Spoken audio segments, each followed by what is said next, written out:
بسم اللہ الرحمن الرحیم۔ سیرت النبی صلی اللہ علیہ وآلہ وسلم۔ عنوان: حق ادا کر دیا۔ حضرت علی رضی اللہ عنہ طلحہ بن ابو طلحہ کو چھوڑ کر لوٹ آئے۔ حضرت صلی اللہ علیہ وآلہ وسلم نے ان سے پوچھا، اے علی، تم نے اسے کیوں چھوڑ دیا؟ انہوں نے عرض کیا، اللہ کے رسول، اس نے مجھے خدا کا واسطہ دے کر رحم کی درخواست کی تھی۔ آپ صلی اللہ علیہ وآلہ وسلم نے ارشاد فرمایا، اسے قتل کراؤ۔ چنانچہ حضرت علی رضی اللہ عنہ گئے اور اسے قتل کر ڈالا۔ اس کے قتل کے بعد مشرکوں کا پرچم اس کے بھائی عثمان بن ابو طلحہ نے لے لیا۔ اس کے مقابلے پر حضرت حمزہ رضی اللہ عنہ آئے۔ انہوں نے اس کے نزدیک پہنچتے ہی تلوار کا وار کیا۔ اس وار سے اس کا کندھا کٹ گیا، وہ گر پڑا، اور دوسرے وار سے انہوں نے اس کا خاتمہ کر دیا۔ اب طلحہ کا بیٹا مصافح آگے بڑھا۔ حضرت عاصم بن ثابت بن ابو الافلح رضی اللہ عنہ نے اس پر تیر چلایا، وہ بھی ہلاک ہو گیا۔ اس کے بعد اس کا بھائی حارث میدان میں نکلا۔ حضرت عاصم رضی اللہ عنہ نے اسے بھی تاک کر تیر مارا، وہ بھی مارا گیا۔ ان دونوں کی ماں بھی لشکر میں موجود تھی، اس کا نام سلافہ تھا۔ اس کے دونوں بیٹوں نے ماں کی گود میں دم توڑا۔ مرنے سے پہلے سلافہ نے پوچھا، بیٹے، تمہیں کس نے زخمی کیا؟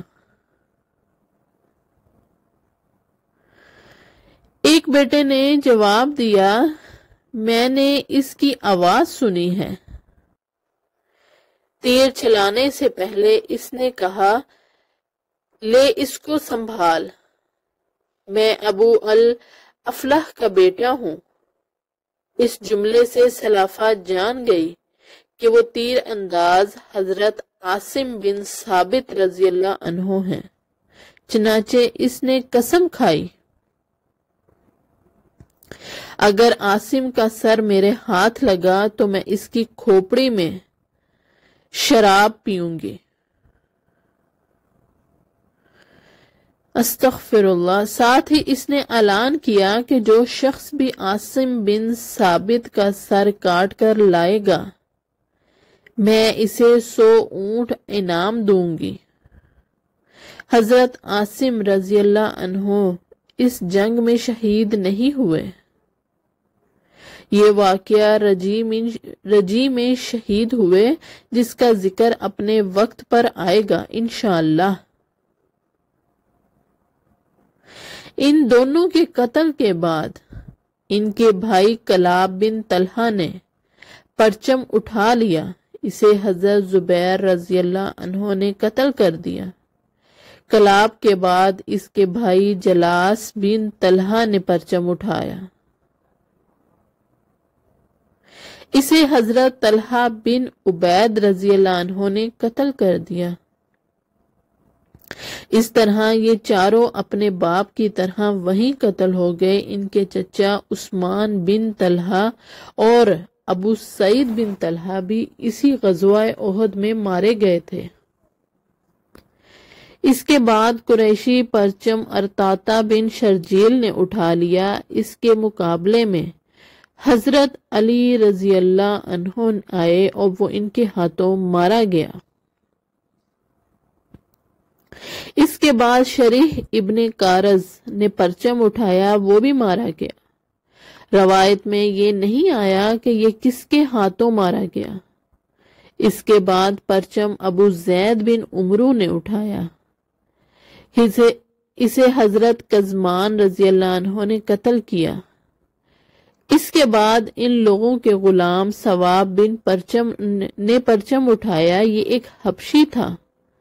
اس نے لڑنا شروع کیا، یہاں تک کہ اس کا ایک ہاتھ کٹ گیا۔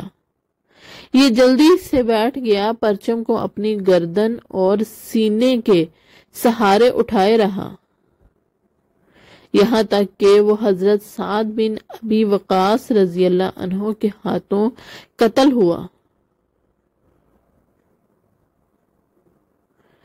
اب عام جنگ شروع ہو گئی، دونوں لشکر ایک دوسرے پر پوری طاقت سے حملہ آور ہوئے۔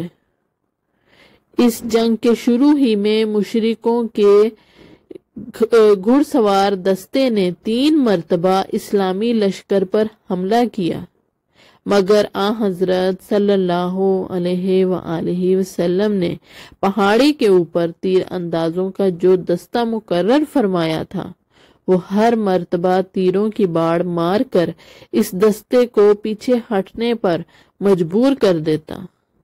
مشرکین 3 مرتبہ بدحواسی کے عالم میں پیچھے ہٹنے پر مجبور ہوئے۔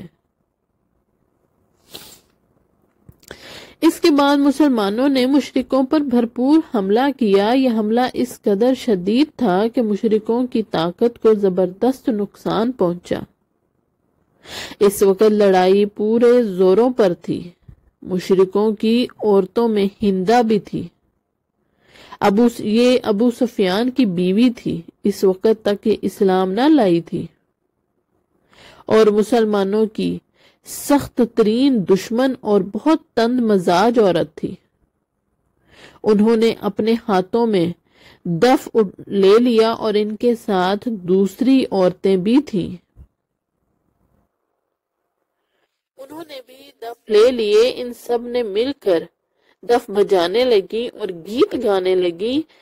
یہ قدم انہوں نے اپنے مردوں کو جوش دلانے کے لیے کیا۔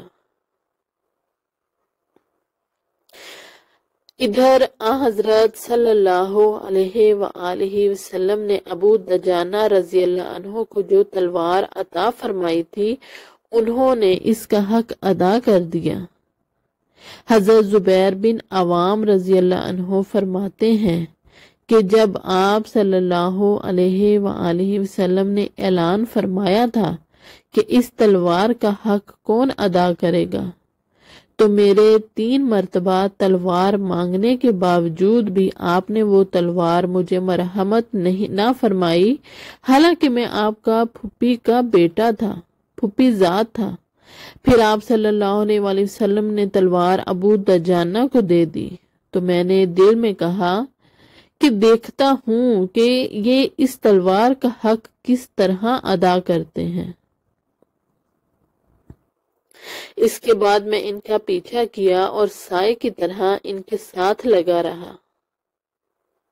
میں نے دیکھا انہوں نے اپنے موزے میں سے ایک سرخ رنگ کی پٹی نکال لی۔ اس پٹی پر ایک طرف لکھا تھا اللہ کی مدد اور فتح قریب ہے، اور دوسری طرف لکھا تھا جنگ میں بزدلی شرم کی بات ہے، جو میدان سے بھاگا وہ جہنم کی آگ سے نہیں بچ سکتا۔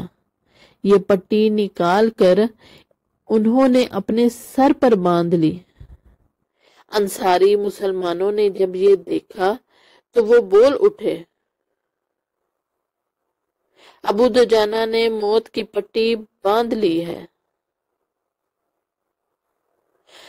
انصاریوں میں یہ بات مشہور تھی کہ حضرت ابو دجانہ رضی اللہ عنہ نے جب یہ پٹی سر پر باندھ لیتے تو پھر دشمنوں پر اس طرح ٹوٹتے ہیں کہ کوئی ان کے مقابلے پر ٹک نہیں سکتا تھا۔ چنانچہ اس پٹی کے باندھنے کے بعد انہوں نے انتہائی خوفناک انداز میں جنگ شروع کر دی۔ وہ دشمن پر موت بن کر گرے، انہیں گاجر مولی کی طرح کاٹ کر رکھ دیا۔ دشمنوں کو اس حد تک قتل کیا کہ آخر یہ تلوار مڑ گئی اور مڑ کر درانتی جیسی ہو گئی۔ اس وقت مسلمان پکار اٹھے، ابو دجانہ نے واقعی تلوار کا حق ادا کر دیا۔ حضرت زبیر رضی اللہ عنہ کہتے ہیں کہ مشرکوں میں ایک شخص میدان جنگ میں زخمی مسلمانوں کو تلاش کر کر کے شہید کر رہا تھا۔ میری نظر اس پر پڑی تو میں نے دعا مانگی، یا اللہ اس کا سامنا ابو دجانہ سے ہو جائے۔ یا اللہ، اللہ نے میری دعا قبول فرمائی اور اس کا آمنا سامنا ابو دجانہ رضی اللہ عنہ سے ہو گیا۔ اب دونوں میں تلوار کے وار سے ہونے لگے کہ اچانک اس مشرک نے ابو دجانہ رضی اللہ عنہ پر تلوار بلند کی۔